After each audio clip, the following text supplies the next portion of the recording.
Our man Larry Clisby came on way back and said he was going to do November 1st Purdue exhibition while he beats the hell out of cancer, and Larry Clisby is doing it.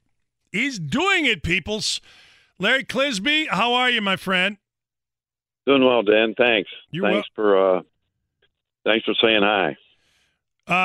You said on our show you were going to be there, here, wherever, November 1st. You made it. Hey, give us an update on how you are doing. Well, I'm doing real well. I mean, you just got to take it pretty much day by day and take the goods with the bads and things of that nature. But you learn, I think, through the process that certain things are going to stay with you. Other things are going to disappear. You're going to have good days, you're going to have bad days, and all kinds of days in between. But I've had far many more good days than I've had bad, and I'm doing pretty well. And I'm going to try my darndest tonight to call a ball game. And I said I'd do it. I didn't know if I had a chance to do it, but I think I do. And so I'm looking forward to it. When you say you think you do, what is the biggest thing you're concerned about being able to do it? Stamina. Being too tired.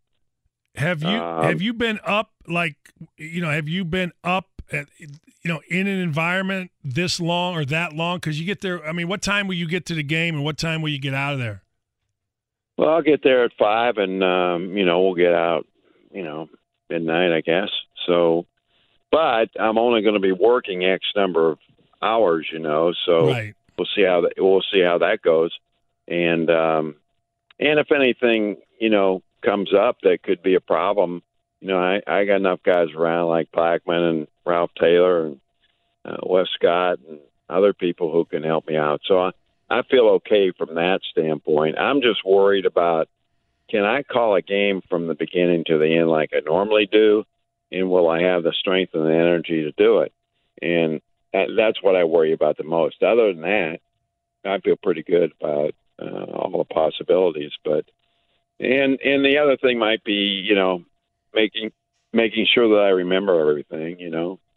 I have some memory lapses. They're not big ones, but every once in a while I have you get on a word and you can't remember it, and it kind of bothers you. And in this case, well, you're not on the air, you're not broadcasting. No one cares whether they get the word right or not. But other than that, it's a big deal. So I'm worried about that and, making a fool out of myself. But other than that, I'm okay. Yeah. I've done that enough. I've done that enough in my lifetime. Yeah, I mean, that's not the first time. What the hell? I mean, come on. I mean, who as they used to say, who you crapping? You know what I mean? Hey, Cliz, what are your expectations of the Boilers this year? What are your thoughts on them? Well, I don't know enough about them yet because I haven't been around the team. I've been in Florida the whole time, and I read about them and I talk to the players occasionally, and I talk to the coaches and so forth. But you don't get a real good feel until you get to see them in play and how they handle themselves and so forth. So I don't know. I'm assuming, and it might be a big assumption, but I'm assuming it'll be a pretty good team. I think they have. I think they have some size. I think they have some talent. They have some athletic ability, and I think they can be a good team before the season is over. And how long it'll take, I don't know. I thought it would take a little while last year for the team to mature, and after we looked so bad in the Bahamas tournament, and then we ended up playing Arizona, and we played that game. We looked like we could be national champions. Then ran off 19 in a row, and of course had a 30-win season. So I mean, you never know, I guess. But they don't have the experience, obviously, but they still have quite a bit of game experience out there, and they do have a great player in Carson Edwards. Hey, Cliz, let me go back to something. You officiated Painter's wedding, correct? I was one of the officiators, or whatever you call them. Talk about that if you don't mind. Paint and I and Elliot Bloom have a kind of a strange but great relationship. And the three of us really interact with each other all the time. And, of course, we travel together a lot. So we have a lot of opportunities to be stupid and stuff like that. But anyway, Matt's bride-to-be, Sherry Plevin, she thought it would be a great idea that Elliot and I would officiate the wedding. And, of course, I wasn't, I didn't have my certificate, so I had to go online and start looking. But Elliot said, okay, we'll do it. Did you just go in a garbage can? No, what we did was we had the wedding at his house, and it's a beautiful place, and it was a beautiful place to have a wedding. And Elliot and I worked on a script for a while and got it down, and so I let him maintain control, and then I just kind of came in for the dings for the kill. Yeah, for the kill, right? Yeah, I came in for the kill, but it worked out great. I mean, I didn't hear one person. Of course, people who don't like the idea aren't going to say anything. But boy, there was a lot of compliments, and we really liked it. I thought, hey, I told Elliot later. I said, why don't we think about putting together a business doing this, and you and I do this every weekend in the summertime. That's what I'm saying. And I said, and we could up the price a little bit if we want, because we can do those things now. We've been around long enough; we can do that. So anyway, it was wild, and it was really a lot of fun, and we had a lot of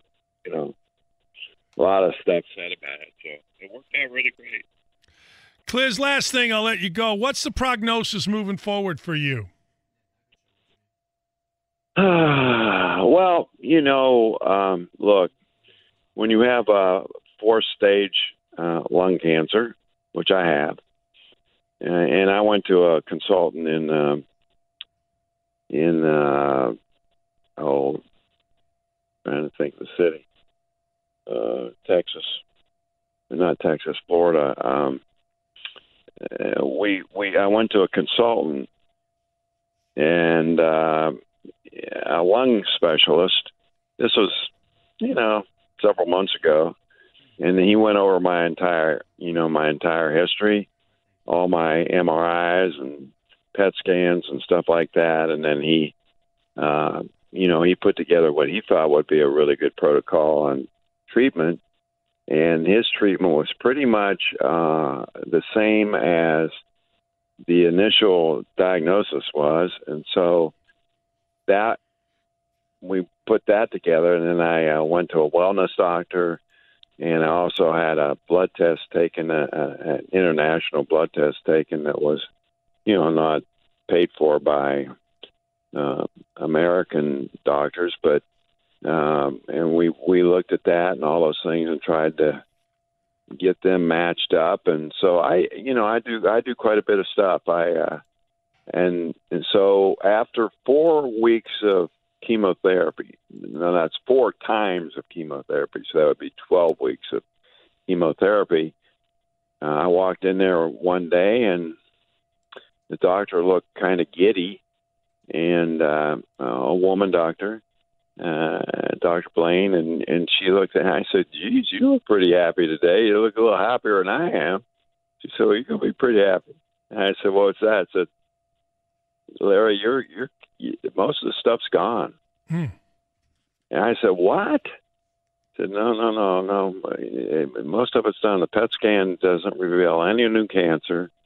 Mostly all of it is gone. And the one part that you still have is a very small part of your lung.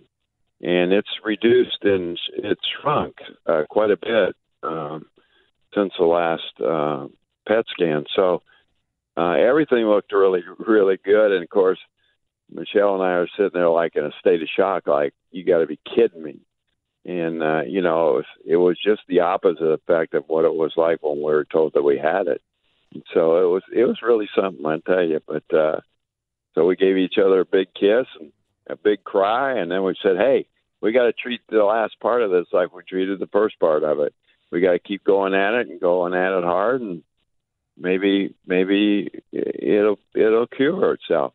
Now, in my situation, cures aren't real plausible. I mean, they don't normally happen. But if you can get this thing and hit it hard and get it into remission, you could get 3, 4, 5 years. So, that's what I was thinking anyway. But maybe now things are going so good, maybe I'll just get gosh darn thing cured. That's what I'm talking about. Yeah, why not? Huh? Or hell, yeah. Have you had a chance to talk to Tyler Trent at all? No, I haven't. And I'll be honest with you, when this all went down, of course, I'm in Florida, and, I'm watching it on the peripheral, and it's a great story. And the one thing I'm not going to do is interject myself into his story. And so I was asked to speak to a cancer group. I was home at his wedding, and I did it, and I knew Tyler was involved, and I didn't have a chance to meet him, but I've stayed my distance only because his story is so wonderful, so good, so great for Purdue, and anything I can add, as an addition or an addendum makes it really good too. But I'm not going to jump on his story at all. That's one of the best stories in the country. Well, Cliz, I'm listening tonight, man. I can't wait to hear you, and I always appreciate when you take a few minutes. I'm so happy to hear about the whole deal with, most of it's gone, just a little bit left, and you're going to kick its ass eventually, Cliz. You're the best, man. I don't want to take up – I know you got a big night tonight. I want to wear your ass out right here. So there you go. Well, thanks, Dan, and I appreciate all you've done for me from the very beginning. These things, they catch a thing of their own. I've had so many people in Indiana, and certainly in the Purdue background has just been terrific to me. And that those are the people I want to please, and of course my relatives and things of that nature. But it's you've been a big part of this, and I appreciate it, and I hope we'll continue to have a great relationship. Darn right we are. Appreciate you, Cliz. Thank you. Yes. Have fun tonight. Absolutely. Have a blast tonight. Yeah. You've earned it, man. Yeah. Are you kidding me? You've earned it, brother. Thank you. You're Thank welcome. you. I will, Dan. Bye.